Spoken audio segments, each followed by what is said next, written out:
MP board के class 9th के सभी विद्यार्थियों ध्यान से देखिए, आपका यहाँ पर विज्ञान का सेट ए का पूरा सॉल्यूशन मैं आपको दूंगा। यहां से देखिए सेट बी का वीडियो मैंने पहले भी बना दिया है, डिस्क्रिप्शन में लिंक है, जाकर आप उन्हें देख सकते हैं। चलिए सेट ए को अच्छे से समझते हैं।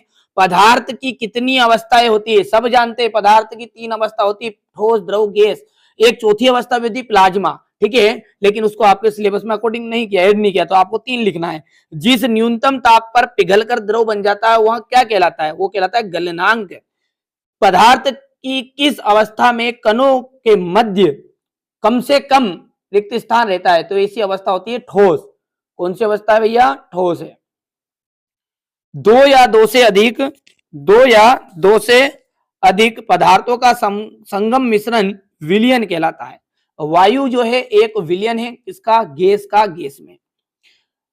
इनमें से एक कौन सा पदार्थ है जो ऊर्ध्वपातित हो सकता है, तो यहां पर देखिए अमोनियम क्लोराइड भी नहीं होगा, एंथ्रासिन भी नहीं होगा, नेफ्थलीन तो हो जाएगा, इसलिए इसका एकदम राइट हो गया। मोमबत्ती का जलना जो है एक तरह का रासायनिक परिवर्तन है या भौतिक परिवर्तन, तो मोमबत्ती जीवन की मूलभूत इकाई, जीवन की जो मूलभूत इकाई है उसे कहते हैं कोशिका। पादपों में जल का संवहन जो होता है वो जाइलम के द्वारा होता है, इसके द्वारा होता है, जाइलम के द्वारा। समसूत्री विभाजन पेत्रक कोशिकाओं में होता है, पेत्रक कोशिका में। पौधों की पत्तियों में पाए जाने वाले छिद्र जिनसे गैसों का आदान प्रदान होता है वो कहलाते हैं आपके रंध्र। क्या कहलाते हैं, रंध्र। अनैच्छिक पेशियों को अरेखित पेशी भी कहा जाता है।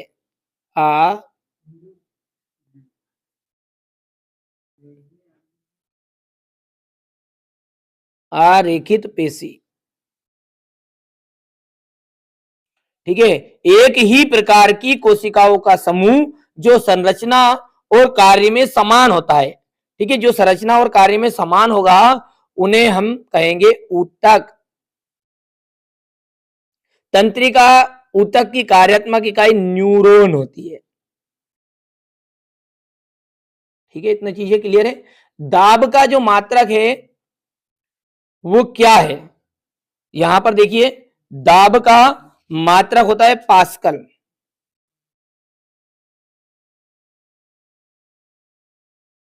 ठीक है। चलिए अब अगला है निलंबन किस प्रकार का विलयन है, ये विलयन नहीं है, विलयन है, तो ये है आपका विषमांगी मिश्रण, विषमांगी मिश्रण। डीएनए का पूरा नाम क्या है, तो डीएनए का सबको पता है, डी ऑक्सी, लिख देते हैं डी ऑक्सी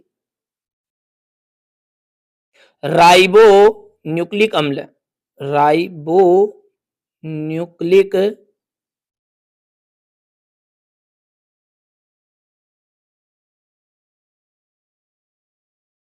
कोशिका विभाजन के कितने प्रकार की होती है, तो 2 प्रकार की होती है। मरुस्थलीय पौधों में किस प्रकार के रंध्र पाए जाते हैं, सूक्ष्म रंध्र पाए जाते हैं।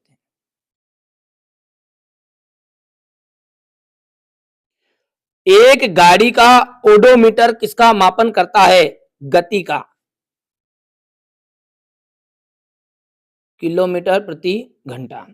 प्रत्येक वस्तु अपनी वर्तमान अवस्था यानी स्थिति में बने रहना चाहती है। वस्तु के इस गुण को क्या कहते हैं, देखिए वो क्या करती है, वर्तमान अवस्था यानी कि वो स्थिर होना चाहती है, विराम होना चाहती है, ठीक है, तो विराम होना चाहती है तो इसको कहते हैं विराम अवस्था।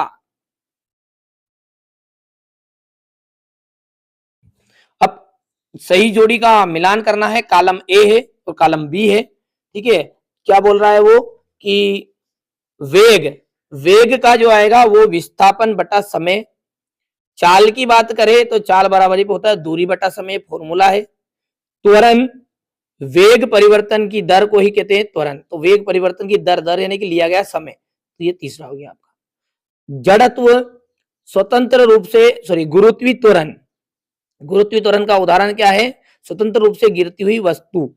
जड़त्व की बात करें तो जड़त्व 5वां है ये आपका, और गति का प्रथम नियम कहाँ है, ये यहां पर है। और टेलीस्कोप टेलीस्कोप को कहते हैं, टेलीस्कोप का गैलीलियो आ जाएगा आपका। छठा रह गया था गति का द्वितीय नियम का फॉर्मूला था F इक्वल एम ए, तो ये छठा है। और गति का द्वितीय नियम जो है वो है कोई भी वस्तु पर क्रिया के अनुरूप प्रतिक्रिया होती है, तो ये आपका आठवां हो गया है। अब देखिए एलपीजी और सीएनजी का पूरा नाम लिखिए। गर्मियों में घड़े का जल ठंडा क्यों होता है? बड़ा बड़ा बड़ा आप इनको याद कर लेना, बढ़िया से कंप्लीट कर लेना है। यही प्रश्न आपके आ रहे हैं, दोनों तरह के पेपरों को कंप्लीट करना पड़ा, ठीक है। यहाँ से देखिए क्वेश्चन नंबर 7 है ये। टिंडल प्रभाव क्या है? कोलाइडी विलियन के कोई 2 गुण लिखने हैं। अमीबा का अपना भोजन किसे प्राप्त करता है? क्लोरोप्लास्ट के कोई 2 कार्य लिखने हैं। कोशिका में पाए जाने वाले 2 अंगकों के नाम लिखिए। जीव द्रव्य कुंचन, ठीक है, जीव द्रव्य कुंचन थोड़ा सा बड़ा कर लेते हैं ताकि साफ साफ नजर आ जाएगा।